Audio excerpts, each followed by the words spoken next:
Kevin Brown, the EC Glass Hilltoppers, right in the thick of things in the Seminole District, right behind Amherst and Jefferson Forest. Coach Brown and crew will have Amherst on Friday. I talked with the head man of the EC Glass Hilltoppers. We talked about his team. We talked some general baseball, and we talked about the Seminole District as a whole. Kevin Brown on the Sports Buffet Podcast. Always a pleasure to talk to Kevin Brown. He's the head coach of the EC Glass Hilltoppers baseball team. Hilltoppers right in the thick of it in the Seminole with a 6-3 record. Liberty and Amherst facing the Hilltoppers this week. And, Coach, let's kind of review the season as a nutshell and a whole. What's been going good for you guys? We start off the season with a loss to Rustburg, a 1-0 kind of heartbreaker, and rebounded pretty well from it. We had a pretty good streak going there for a while, and our pitching's been fairly strong all year, with a couple of hiccups every now and again, but our pitching's kind of carried us, and we've had enough offense to get through. And we've beat some good teams and had a pretty successful season so far. I think it's seldom that you could say that a turning point comes at the beginning of the season, but with that 1-0 loss to Rustburg, what do you think some of your older and younger guys might have learned about baseball in the Seminole? Well, it's tough to say. I guess I'd have to ask them, but I would say that the guys realize that in the Seminole, any team can win on any given day. It's usually a very competitive district, and usually a game hinges on one or two plays.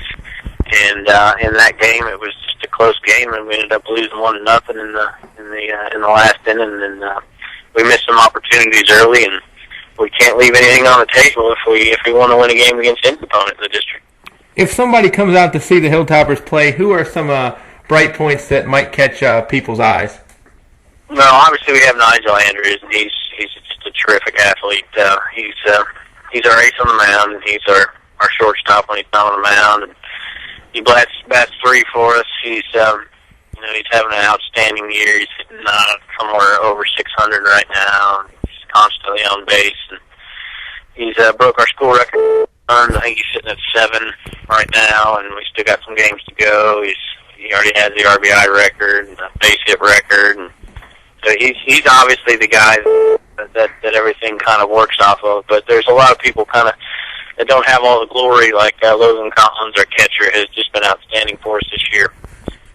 In a lot of ways, we had to install him in the leadoff spot when we lost one of our key ball players earlier in the year, and he's done a great job getting on base up there, and he does a great job behind the plate. He's thrown out like 60% of the base runners this year, and picked off 3 or 4 base runners, and he has just been outstanding for us. And Mitchell Martin, the junior pitcher, has done a great job, and really everybody's just kind of chipped in and been the guy 1 or 2 games this year at different times. Everybody's contributed. Talk about the responsibility of a catcher, because my dad and I used to talk, and he would tell me, the catcher's got to be the smartest guy on the field, and up in the upper levels, people would say a catcher would call the game, but a lot of times, even on the upper levels now, a lot of pitches are being called from the dugout. What do you want to see out of a catcher, no matter who it is behind the plate for you guys? Well, I think first of all they have to know the system and know what we want to do, because they do have to control the game. In years past, we've called the pitches from the bench, and this year and parts of last year, we've allowed our catcher to call it because he's been catching for 4 years and he knows what he's doing. And it picks up the pace of the game a little bit when we're not waiting on signs to come in from the dugout. And there's a couple mistakes here and there, but none more than we would make, I assume. So I think that's made a big difference for our pitchers, being able to work quickly, trust them, and there's very few shakeoffs. I haven't seen any practically all year long, and it really lets the game work smoothly. And that's the biggest thing. You don't have a pitcher, you can't win a ball game. Well, if you got a pitcher and don't have a catcher, you can't win a ball game. I mean, those are just two key positions on the field, and Logan has been outstanding now for 4 years for us. When a catcher calls a pitch that maybe you wouldn't necessarily have called, and you're back in the dugout, do you guys talk about it, or everybody's gonna make a mistake? Let's just get past it and move on, and not even really say anything. Yeah, occasionally. We're not a team that likes to point fingers. It's just something we don't do, and unless there's a situation where where we've put in a play call or something that just is ignored or something, then we're not going to point fingers. We just talk through it and try to get better as a staff and as a catcher trying to call pitches. But no, we don't point fingers, because if I were calling the pitches or somebody else was, he wouldn't be allowed to do that to me. So we don't do it to him. Let's talk a little bit about the district as a whole this season. JF and Amherst, like we mentioned earlier, right at the top with you guys breathing down their necks. What have you seen out of the top two with the Cavaliers and the Lancers, who I know you'll see again this week? Yeah, we have Amherst coming up. Amherst, I think everybody knows, JF is going to be a strong team every year in and year out. And I think we knew coming in that Amherst had a really solid team. We've got, Adams up there. He's a terrific arm and a whole lineup that can hit, and they can hit on into their bench as well.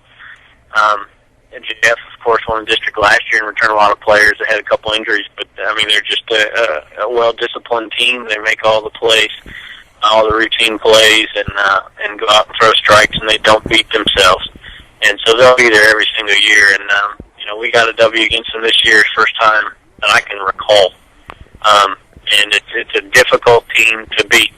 And they came back here at our place and put a few hits on us and played us really well and beat us the second time around. But both teams are just really, really solid. There's not much else to say. I think Jeff is just a very fundamental team every single year. And Amherst has got a tremendous amount of talent and can really hit the baseball. And, to pick on JF for a minute, it seems like every year I ask a coach or whoever who's got the most pitching coming back, it's always JF. I credit that to normally having a good, solid youth program. How important is it to have, maybe not that youth program, but that solid JV or that solid B team to where you're not having to reteach guys once they get to you, and your JV and your B team coaches are doing a good job in that? How important is that? Yeah, and it's difficult. I'll tell you. I've been here quite a while now, and it's and I'm not crying about anything. But where I grew up in California in my high school program, it was simply a matter of choosing which 24 ball players were going to be on your varsity baseball team. Choosing out of 40, and it's not like that back here, and it's not like that at JF either. But they certainly have a lot of guys to choose from, and on top of that, no program just lives off of the talent that they get. They do an outstanding job of molding these guys into good baseball players. And I think they've had better pitching in the past as far as just shutdown guys. Mm-hmm. This guy, the guys they have this year are just good, solid pitchers. There's a couple guys that throw the ball fairly hard. But it seems like no matter what they do each year, they're going to put a guy, whether the guy's throwing 82 or 92, he's going to know how to pitch, and he's going to know how to pitch in certain situations. That's a credit to their coaches. Yeah. My next question is going to be meant as a compliment, and I hope you take it that way. You guys don't have a ton of baseball specialty people in terms of a lot of you guys play a lot of sports, it seems, and you don't really – they're not 100% baseball specialty people around EC Glass and or Heritage. It seems like there are some other people. Does that make your job tougher, or do you enjoy your guys playing other sports to where maybe, because I've had coaches tell me if so-and-so can learn how to be a role player in another sport where he might be better at baseball, it teaches him something that we can't teach him, if that makes sense. Talk about that a little bit.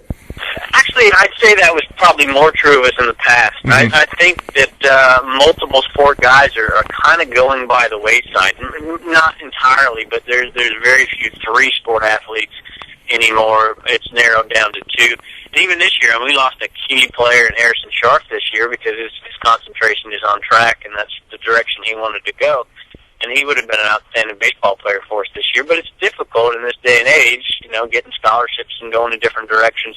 It's an age of specialization, and I think it's going to continue to trend that way even faster with the new VHSL rules that allow off-season practices and coaches putting more requirements on their players. And it's a difficult thing to do.